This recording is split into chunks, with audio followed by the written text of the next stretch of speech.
Hi மக்களே, இது Sunday vlog. Sunday morning வந்து ஒரு 10:30க்கு தான் எழுந்தோம். 10:30 11 ஆகிடுச்சு. ஸோ மார்னிங் என்னால் வீடியோ எடுக்க முடியல, ஏன்னா வேலையே கரெக்டாக இருந்துச்சு.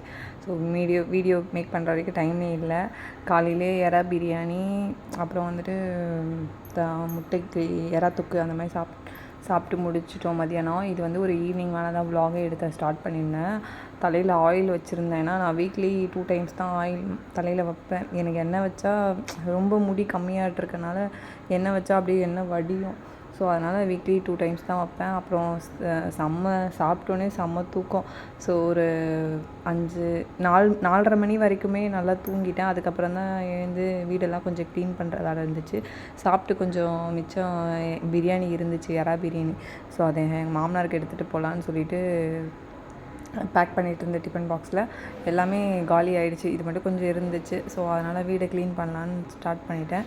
ஸோ சண்டே இன்றைக்கி வந்து சண்டேனாவே எங்களுக்கு எப்படின்னா ஃபுல்லாக தூங்கணும். ஏன்னா வீக் ஃபுல்லாக வேலைக்கு போவோம்.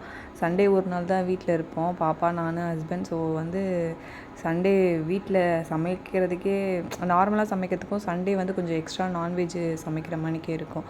மற்ற நாள்லலாம் நான்வெஜ் எடுக்க மாட்டோம் அவ்வளோவா. வீட்டில் கடையில் வேணால் வாங்கி சாப்பிடுவோம், வீட்டில் எடுக்க மாட்டோம். ஏன்னா செய்ய டைம் இருக்கா. நான்வெஜ் செய்யணுன்னா ரொம்ப டைம் எடுக்கும்னு சொல்லிட்டு மோஸ்ட்லி வீட்டில் இருந்தால் நம்ம சாப்பிடலாம், அதுக்காகவே நான்வெஜ் வந்து அவாய்ட் பண்ணிவிடும். சண்டேஸில் மட்டும் எடுப்போம். வீட்டில் இருந்தால் நான்வெஜ் எடுப்போம். பாத்திரத்தெலாம் விளக்கிட்டு ஃபுல்லாக கவுண்டர் டாப் ஃபுல்லாக க்ளீன் பண்ணிகிட்டு இருந்தேன். எனக்கு இந்த கவுண்டர் டாப்பில் வந்து என்ன இஷ்யூனா, அந்த எண்டில் வந்து ஒரு தண்ணி வெளியே போகாமல் இருக்கிறதுக்கு அது வைக்காமல் விட்டுட்டாங்க.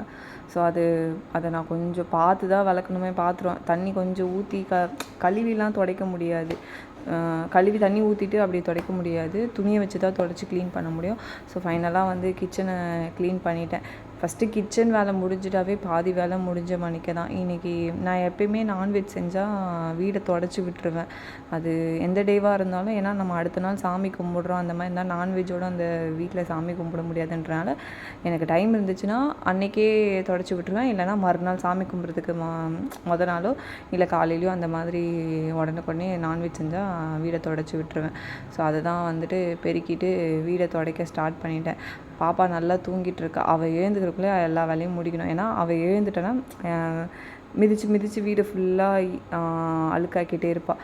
ஸோ அதனால் அவசரமாக அவள் எழுந்துக்கிறதுக்குள்ளேயும் செய்யணும்னு சொல்லிட்டு செஞ்சிட்டு இருந்தேன். வெயில் வேறு பயங்கர வெயில்.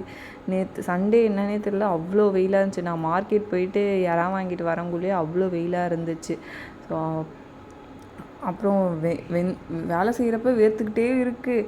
நானும் அதோட சரி செஞ்சு முடிச்சுருவோம். ஏன்னா நாங்கள் இன்றைக்கி வந்து வெளியே போகிறோம். இன்றைக்கி கோவில் திருவிழா எங்கள் மாமியார் வீட்டில். ஸோ அதனால் கிளம்பணும். அதனால் அவசரமாக வேலை செஞ்சிட்ருந்தேன். மிஷின் வந்து மார்னிங் துணி துவைக்கல. எப்பயுமே சண்டே மார்னிங்கே துணியெலாம் போட்டு மிஷினில் எடுத்துருவேன். இன்றைக்கி வந்து ரொம்ப டிலே ஆகிடுச்சு. ஏன்னா எழுந்ததே 11 தான் எழுந்தோம். அதுக்கப்புறம் மார்க்கெட் போயிட்டு வர்றதுக்கே கிட்டத்தட்ட 12 12:30 ஆகிடுச்சு. போய் எல்லா திங்ஸும் வாங்கிட்டு வரங்குள்ளேயும் எறா வேறு உரித்து அங்கேயே வாங்கிட்டு வந்துடுவேன். எனக்கு எறா உரிக்க தெரியும், பட் வீட்டிலலாம் நான் க்ளீன் பண்ண மாட்டேன்.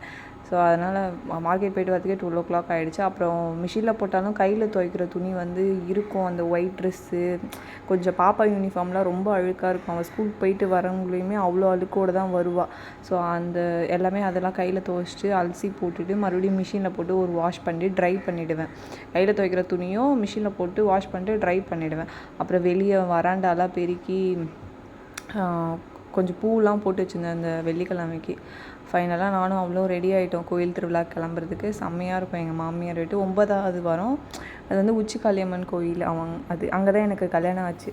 ஸோ அங்கே திருவிழா இந்த வாரம் 9வது வாரம் வந்து கூழ் ஊற்றிட்டு கும்பம் போடுவாங்க. ஸோ நானும் பாப்பாவும் எங்கள் மாமியார் வீட்டுக்கு தான் கிளம்பிட்டோம். போனோடனே எங்கள் மாமியார் வந்து கோலம் போட்டு வச்சுருந்தாங்க. ஸோ அதை பார்த்துட்டு திருவிழாவுக்கு வெயிட் பண்ண போகிறோம். ஓகே மக்களே, பாய் பாய்.